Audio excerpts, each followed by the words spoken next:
അസ്സലാമു അലൈക്കും വറഹ്മത്തുള്ളാഹി വബറകാതുഹു. അൽഹംദുലില്ലാ വസ്സലാത്തു വസ്സലാമു അലാ റസൂലില്ലാ വഅലാ ആലിഹി വ അസ്ഹാബിഹി വമൻ വാല. സ്നേഹമുള്ള സഹോദരന്മാരെ, സഹോദരികളെ, മനുഷ്യരെന്നുള്ള നിലയിൽ നമുക്ക് ഓരോരുത്തർക്കും നിരവധി ആവശ്യങ്ങളും ആഗ്രഹങ്ങളുമുണ്ട്. നമ്മൾ എത്ര തന്നെ പരിശ്രമിച്ചാലും ആത്മാർത്ഥമായി അതിൻ്റെ പിന്നാലെ കഠിനാധ്വാനം ചെയ്താലും നമ്മുടെ പരിശ്രമങ്ങൾ കൊണ്ട് മാത്രം അത് പൂർത്തീകരിക്കാൻ സാധിച്ചു കൊള്ളണമെന്നില്ല. നമുക്കറിയാം, ഒരു കൃഷിക്കാരനെ സംബന്ധിച്ചിടത്തോളം അയാൾക്ക് ചെയ്യാൻ പറ്റുന്നത് എന്താണ്? നിലമൊരുക്കി, വിത്തിറക്കി, വെള്ളം കൊടുത്ത്, വളമിട്ട് കാത്തിരിക്കാനേ പറ്റുകയുള്ളൂ. ആ വിത്ത് മുളച്ചു വരുന്നതും ആ മുളച്ച തൈകൾ ഏറ്റവും നല്ല രീതിയിൽ കായ്ഫലം ഉണ്ടാക്കി തരുന്നതും ഒക്കെ അയാളുടെ കഴിവിന് അതീതമായ സംഗതിയാണ്. ഇതേപോലെ ജീവിതത്തിൽ പലപ്പോഴും നമ്മൾ രോഗികളാകാറുണ്ട്. രോഗികളായ നമുക്ക് ചെയ്യാൻ പറ്റുന്നത് ഡോക്ടറെ കണ്ട് ചികിത്സ എടുക്കുക എന്നതാണ്. പക്ഷെ ചികിത്സിക്കുമ്പോൾ ആ ചികിത്സ ഫലപ്പെടണമെങ്കിൽ, നമ്മുടെ രോഗം ശമനമാകണമെങ്കിൽ അള്ളാഹുവിൻ്റെ അഥവാ മനുഷ്യ കഴിവിന് അതീതമായ ഒരു ഇടപെടൽ അവിടെ ആവശ്യമുണ്ട്. അവിടെയാണ് പ്രാർത്ഥന പ്രസക്തമാകുന്നത്. നമ്മുടെ ഏത് വിഷയത്തിലും നമ്മുടെ നിസ്സഹായത നമുക്ക് ബോധ്യപ്പെടുന്ന, മറ്റൊന്നിലേക്ക് ആശ്രയിക്കേണ്ടുന്ന ആവശ്യകത നമ്മെ അറിയിക്കുന്ന അവസ്ഥകൾ ഉണ്ടാകുമ്പോൾ ലോകരക്ഷിതാവായ അള്ളാഹുവിനെ അറിയാനും അവനോട് സങ്കടങ്ങളും ആവശ്യങ്ങളും ആഗ്രഹങ്ങളും പറഞ്ഞ് പ്രാർത്ഥിക്കുവാനും സാധിക്കുമ്പോഴാണ് നമ്മുടെ ജീവിതം വലിയ പ്രതീക്ഷയോടുകൂടി, നമ്മുടെ ലക്ഷ്യങ്ങൾ നേടിയെടുക്കുവാനുള്ള ഉത്സാഹത്തോടു കൂടിയുള്ള പ്രയാണത്തിന് നമുക്ക് സാധിക്കുകയുള്ളൂ. പരിശുദ്ധ ഖുർആൻ പറഞ്ഞതുപോലെ, അമ്മൻ യുജീബുൽ മുദ്തറ ഇദാ ദആഹു വയക്ഷിഫു സ്സൂഅ വയജ്അലുകും ഖുലഫാഅൽ അർദ് അഇലാഹും മഅല്ലാഹ് ഖലീലൻ മാ തദക്കറൂൻ. അമ്മൻ യുജീബുൽ മുദ്തറ ഇദാ ദആഹു, പ്രയാസപ്പെട്ട് ബുദ്ധിമുട്ടി അടങ്ങേറിലായി നിൽക്കുമ്പോൾ അവരുടെ വിളിക്ക് ഉത്തരം നൽകുവാൻ ആരുണ്ട് അള്ളയല്ലാതെ.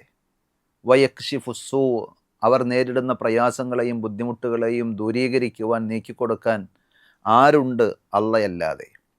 വയജഅലുകും ഖുലഫാ അൽ അർദ്, ഭൂമിയിൽ നിങ്ങൾക്ക് സ്വാധീനവും അധികാരവുമൊക്കെ നൽകി ഇവിടത്തെ ആളുകളാക്കി നിശ്ചയിച്ചത് അള്ളയല്ലാതെ മറ്റാരുണ്ട്? ആ ഇലാഹുമ്മ അള്ളാഹ്, അള്ളയല്ലാതെ മറ്റ് ആരാധ്യർ നിങ്ങൾക്ക് ആശ്രയിക്കാൻ, അവലംബിക്കാൻ, ഇതിലൊക്കെ അള്ളയല്ലാത്ത ആരെയെങ്കിലും നിങ്ങൾക്ക് ആശ്രയിക്കാൻ, അവലംബിക്കാനുണ്ടോ?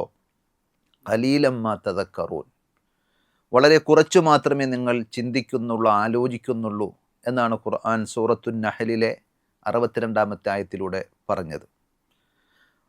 അതേപോലെ സൂറത്തുൽ ബഖറയിൽ നമുക്ക് കാണാൻ കഴിയും, അള്ളാഹു സുബ്ഹാനഹു വ തആല വളരെ സ്നേഹത്തോടെ, കാരുണ്യത്തോടെ വിശ്വാസികളെ വിളിക്കുകയാണ്. വഇദാ സഅലക ഇബാദി അന്നി ഫഇന്നി ഖരീബ്, പ്രവാചകരെ, എൻ്റെ അടിമകൾ എന്നെ സംബന്ധിച്ച് താങ്കളോട് ചോദിക്കുകയാണെങ്കിൽ താങ്കൾ അറിയിച്ചു കൊടുക്കണം, ഫഇന്നി ഖരീബ്, ഞാൻ അവരോട് അടുത്തവനാണ്, സമീപസ്ഥനാണ്. ഉജീബു ദഅവത്തദ് ദാഇ ഇദാ ദഅാൻ, പ്രാർത്ഥിക്കുന്ന ഏതൊരുവൻ്റെയും പ്രാർത്ഥന ഞാൻ കേൾക്കുകയും ഉത്തരം ചെയ്യുകയും ചെയ്യും. അതുകൊണ്ട് എൻ്റെ ആഹ്വാനങ്ങൾ അവർ സ്വീകരിക്കട്ടെ, എന്നോടവർ ചോദിച്ചു കൊള്ളട്ടെ എന്നാണ് അള്ളാഹു പറഞ്ഞത്. അഥവാ ചോദിച്ചോളൂ, തരാം. ആരോടാണ് ചോദിക്കുന്നത്? നമ്മെപ്പോലെ പ്രയാസങ്ങളും ബുദ്ധിമുട്ടുകളും പരിമിതികളും ന്യൂനതകളും ഉള്ളവനോടല്ല, സർവശക്തനായ പരമദയാലുവും കരുണാവാരിധിയുമായ അള്ളാഹുവിനോടാണ്. അവൻ്റേതാണ് ആകാശഭൂമികളും അതിൻ്റെ ഇടയിലുള്ള സർവസ്വവും. അവനല്ലാത്ത എല്ലാം അവൻ്റെ കീഴിലുള്ളതാണ്, അവൻ്റെ സൃഷ്ടികളാണ്. അതുകൊണ്ട് തന്നെ അവനോട് നമ്മൾ ചോദിക്കുമ്പോൾ തീർച്ചയായും നമുക്ക് വലിയ പ്രതീക്ഷയുണ്ട്, നിരാശയല്ല. ഒരു പ്രാർത്ഥന എന്ന് പറയുന്നത് കേവലം ദുർബലനായ ഒരുവൻ ശക്തനായ ഒരുത്തനോട് നടത്തുന്ന യാചനയോ ചോദ്യമോ അല്ല, മറിച്ച് ഒരു ആരാധന കൂടിയാണ്. നബി സല്ലല്ലാഹു അലൈഹി വസല്ലം പറഞ്ഞു, അദ്ദുആഉ ഹുവൽ ഇബാദ, പ്രാർത്ഥന അതാണ് ആരാധന എന്നാണ്.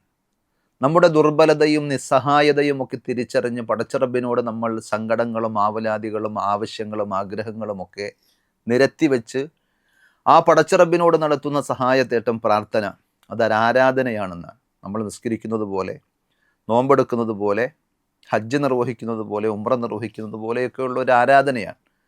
അപ്പോൾ അത് അള്ളാഹു എത്രമാത്രം പരിഗണിക്കും. ഖുൽ മാ യഅബഉ ബിക്കും റബ്ബി ലൗലാ ദുആഉക്കും, നിങ്ങളുടെ പ്രാർത്ഥനയില്ലെങ്കിൽ റബ്ബ് നിങ്ങളെ പരിഗണിക്കുകയില്ല, വിലവെക്കുകയില്ല എന്ന് പറഞ്ഞു കൊടുക്കൂ നബിയെ എന്ന് സൂറത്തുൽ ഫുർഖാനിൻ്റെ അവസാന ഭാഗത്ത് വിശ്വാസികളോട് അള്ളാഹു അറിയിക്കുന്നത് നമുക്ക് കാണാൻ സാധിക്കും.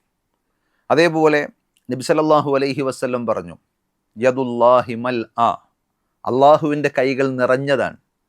ലാ തഗീലുഹാ നഫഖ, അവൻ്റെ കയ്യിലുള്ളത് ചെലവഴിക്കുന്നതിലൂടെ തീർന്നു പോവുകയോ ചുരുങ്ങിപ്പോവുകയോ ചെയ്യുകയില്ല. രാപ്പകലുകൾ വ്യത്യാസമില്ലാതെ കോടാനുകോടി സൃഷ്ടിജാലങ്ങൾ അവരുടെ ആവശ്യങ്ങളും ആഗ്രഹങ്ങളും സങ്കടങ്ങളും വേവലാതികളും പടച്ചറബിനോട് പറഞ്ഞ് ചോദിച്ചുകൊണ്ടേയിരിക്കുന്നു. അവൻ നൽകിക്കൊണ്ടേയിരിക്കുകയാണ്. ആകാശഭൂമികളെ സൃഷ്ടിച്ചതു മുതൽ രാപ്പകലുകൾ വ്യത്യാസമില്ലാതെ സഹാ ഉല്ലൈലി വന്നഹാർ, അത്യധികം ഔദാര്യവാനായ പടച്ചറബ് അവൻ്റെ ഔദാര്യം ചൊരിഞ്ഞു കൊടുത്തുകൊണ്ടേയിരിക്കുന്നു. ഇനി ചോദിക്കല്ലേ, എൻ്റെ കയ്യിലില്ല എന്ന് പറയുന്നൊരവസ്ഥ അവനെ സംബന്ധിച്ചിടത്തോളം ഇല്ല. അവൻ്റെ ഖജനാവ് നിറഞ്ഞതാണ്, അവൻ്റെ കൈകൾ നിറഞ്ഞതാണ്, അവൻ തരാൻ സന്നദ്ധനാണ്. അതുകൊണ്ട് നമ്മൾ എന്തിനു നിരാശപ്പെടണം? സാമ്പത്തികമായി ബുദ്ധിമുട്ടുന്നവരാണോ? ശാരീരികമായി അവശതകൾ അനുഭവിക്കുന്നവരാണോ? മക്കളില്ലാത്തതിൻ്റെ ദുഃഖം പേറി നടക്കുന്നവരാണോ?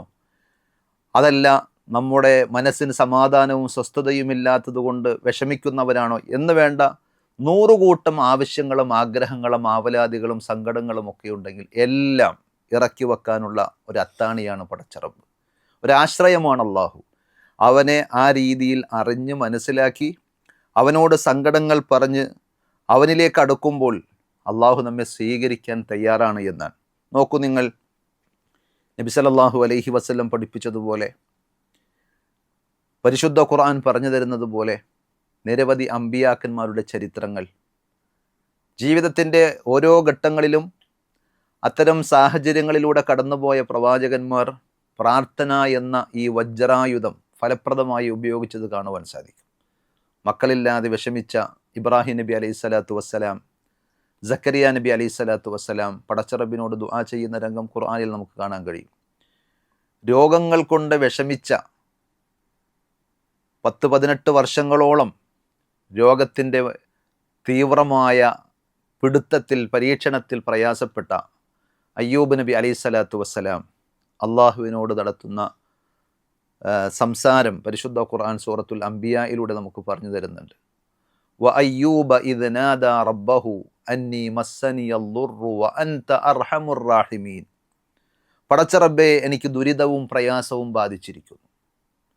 ദീർഘനാളത്തെ രോഗങ്ങൾ കൊണ്ട്, പ്രയാസങ്ങൾ കൊണ്ട്, സാമ്പത്തികമായ നഷ്ടം, അതേപോലെ കുടുംബക്കാർ, മക്കൾ ഒന്നൊന്നായി മരിച്ചു പോകുന്ന ആ നഷ്ടം, ഇങ്ങനെ എല്ലാ നിലയിലും പ്രയാസങ്ങൾ ഒന്നിനു പിറകെ ഒന്നായി തിരമാലകൾ കണക്കെ ജീവിതത്തിലേക്ക് ആർത്തലച്ച് വന്നിട്ടും പ്രതീക്ഷയോടെ പടച്ചറബിൽ അങ്ങേയറ്റം വിശ്വാസമർപ്പിച്ചുകൊണ്ട് അയ്യൂബ് നബി അലൈഹി സ്വലാത്തു വസ്സലാം പറഞ്ഞതാണ്, വ അൻത അർഹമുർ റാഹിമീൻ, അള്ളാഹുവേ നീ കരുണ കാണിക്കുന്നവരിൽ ഏറ്റവും വലിയ കരുണാവാരിധിയാണ്. അപ്പോൾ കരുണാവാരിധിയായ സർവശക്തനായ നമ്മളോട് അടുപ്പമുള്ള നമ്മളോട് സ്നേഹമുള്ള ആ റബ്ബിനെ നമ്മൾ അറിയുകയും അവനോട് സങ്കടങ്ങൾ പറയാൻ, നമ്മുടെ ആവശ്യങ്ങൾ ചോദിക്കാൻ, സ്വകാര്യമായി നമുക്ക് അവനുമായി സംവദിക്കാൻ, ആശയവിനിമയം നടത്താൻ പറ്റുന്ന ഒരു വേളയായി പ്രാർത്ഥനയെ നമ്മൾ കണ്ടു കഴിഞ്ഞാൽ അതിലൂടെ ധാരാളം പുണ്യങ്ങൾ നേടിയെടുക്കാൻ സാധിക്കും. മനസ്സിന് സമാധാനം നമുക്ക് കിട്ടും. അതേപോലെ നമ്മുടെ ലക്ഷ്യം പൂർത്തീകരിക്കുവാനും അതുവഴി സാധിക്കും. അതേപോലെ നബി സല്ലല്ലാഹു അലൈഹി വസല്ലം പറഞ്ഞു, ഒരു വിശ്വാസി നടത്തുന്ന പ്രാർത്ഥന, നന്മകൾക്ക് വേണ്ടി തേടുന്ന ഒരു തേട്ടം, അതൊരിക്കലും നഷ്ടമാവുകയില്ല, അസ്ഥാനത്താവുകയില്ല. ഒന്നുകിൽ അള്ളാഹു സുബ്ഹാനഹു വ തആല നമ്മൾ ചോദിക്കുന്ന അതേ കാര്യം ഇവിടെ വെച്ച് സാധിപ്പിച്ചു തന്നേക്കാം. അതുമല്ലെങ്കിൽ അള്ളാഹു സുബ്ഹാനഹു വ തആല നമ്മുടെ ഈ പ്രാർത്ഥന നിമിത്തം നമ്മുടെ ജീവിതത്തിലേക്ക് വരുന്ന ഏതെങ്കിലും പ്രയാസങ്ങൾ, ബുദ്ധിമുട്ടുകൾ പ്രാർത്ഥന കാരണമായി തിരിച്ചു വിട്ടേക്കും എന്നാണ് നബി സല്ലല്ലാഹു അലൈഹി വസല്ലം ഉണർത്തിയത്. അതുമല്ലെങ്കിൽ ആ പ്രാർത്ഥനയുടെ പുണ്യം, അതിൻ്റെ ഫലം അള്ളാഹു പരലോകത്തേക്ക് നമുക്ക് മാറ്റിവെക്കും. അപ്പോൾ സത്യവിശ്വാസിയായ ഒരാൾ അള്ളാഹുവിനോട് നടത്തുന്ന പ്രാർത്ഥന, അയാളുടെ ആവശ്യം റബ്ബിനോട് പറയാൻ, തൻ്റെ ബുദ്ധിമുട്ടുകൾ നീങ്ങാൻ വേണ്ടി പടച്ചവനോട് തേടാൻ, എന്നാൽ തന്നെയും അത് പുണ്യങ്ങളായി നന്മകളായി പരിണമിക്കുമെന്ന് ഇസ്ലാം പഠിപ്പിക്കുന്നു. ദുനിയാവിൽ അല്ലെങ്കിൽ പരലോകത്ത് അല്ലെങ്കിൽ നമ്മുടെ ആവശ്യങ്ങൾ പൂർത്തീകരിക്കുന്ന അവസ്ഥ എല്ലാം പ്രാർത്ഥനയിലൂടെ ഉണ്ടാകും. അതുകൊണ്ട് പ്രാർത്ഥനയുടെ കാര്യത്തിൽ നമ്മൾ പിശുക്ക് കാണിക്കേണ്ടതില്ല. സ്വഹാബത്ത് പറഞ്ഞു, ഇദൻ നുക്സിർ, പ്രവാചകരെ എങ്കിൽ ഞങ്ങൾ അധികരിപ്പിക്കും, പ്രാർത്ഥന ധാരാളമായി ചെയ്യും. അപ്പോൾ നബി സല്ലല്ലാഹു അലൈഹി വസല്ലം പറഞ്ഞത് എന്താ? അങ്ങനെ വേണ്ടെന്നല്ല, നിങ്ങൾ പ്രാർത്ഥിച്ചോളൂ, നിങ്ങൾ എത്ര കണ്ട് അധികരിപ്പിച്ചോളൂ, അള്ളാഹ് അതിനേക്കാൾ അധികരിപ്പിച്ച് നിങ്ങൾക്ക് തരും. അപ്പോൾ ഏത് അവസ്ഥയിൽ നമ്മൾ ബുദ്ധിമുട്ടുന്നവരാണെങ്കിലും, ഏത് പ്രയാസങ്ങളുടെ നടുക്കയത്തിൽ നിന്ന് നട്ടം തിരിയുന്നവരാണെങ്കിലും നമുക്ക് വലിയ പ്രതീക്ഷയുണ്ട്. ലോകരക്ഷിതാവായ അള്ളാഹുവിനെ അറിയുന്ന ഒരു വിശ്വാസിയെ സംബന്ധിച്ചിടത്തോളം, പരിശുദ്ധ ഖുർആൻ മനസ്സിലാക്കിയ ഒരു വിശ്വാസിയെ സംബന്ധിച്ചിടത്തോളം, പ്രവാചകന്മാരുടെ ജീവിതം അറിയാൻ സാധിച്ച ഒരു മനുഷ്യനെ സംബന്ധിച്ചിടത്തോളം, അവരുടെ എല്ലാം ജീവിതത്തിലൂടെ അവർ കാണിച്ചു തന്ന ആ മാതൃകയിലൂടെ, പാഠങ്ങളിലൂടെ മുന്നേറുമ്പോൾ പ്രാർത്ഥന എന്ന വലിയ ഒരു പ്രതീക്ഷയുടെ തുരുത്ത് നമ്മുടെ മുന്നിലുണ്ട്. നിരാശരാകേണ്ടതില്ല, ആത്മഹത്യയെക്കുറിച്ച് ചിന്തിക്കേണ്ടതില്ല, അതല്ലെങ്കിൽ വേറെ ഏതെങ്കിലും ഒരു സൊല്യൂഷൻ തേടി പോകേണ്ടതില്ല. ചില ആളുകൾ തങ്ങളുടെ സങ്കടങ്ങളും വേദനകളും മറക്കാൻ വേണ്ടി ചിലപ്പോൾ ലഹരി ഉപയോഗിക്കാറുണ്ട്. സത്യത്തിൽ അത് വേറെ കുറേ വേദന കൂടി സമ്മാനിക്കുമെന്നല്ലാതെ അതൊരു പരിഹാരമല്ല.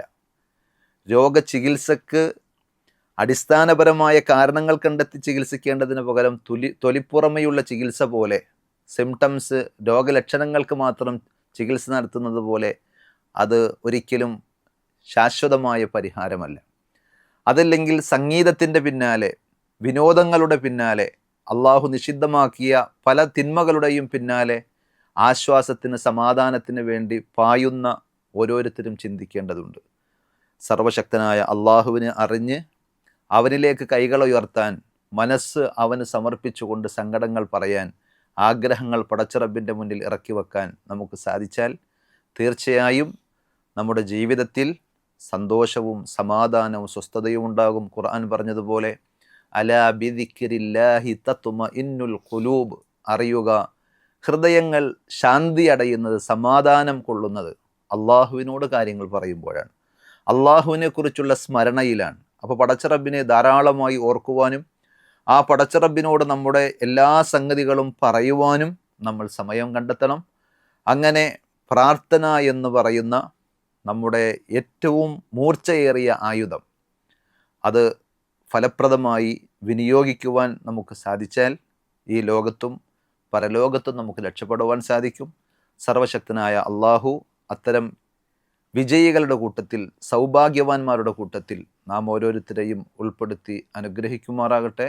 അസ്സലാമു അലൈക്കും വറഹ്മത്തുള്ളാഹി വബറകാതുഹു.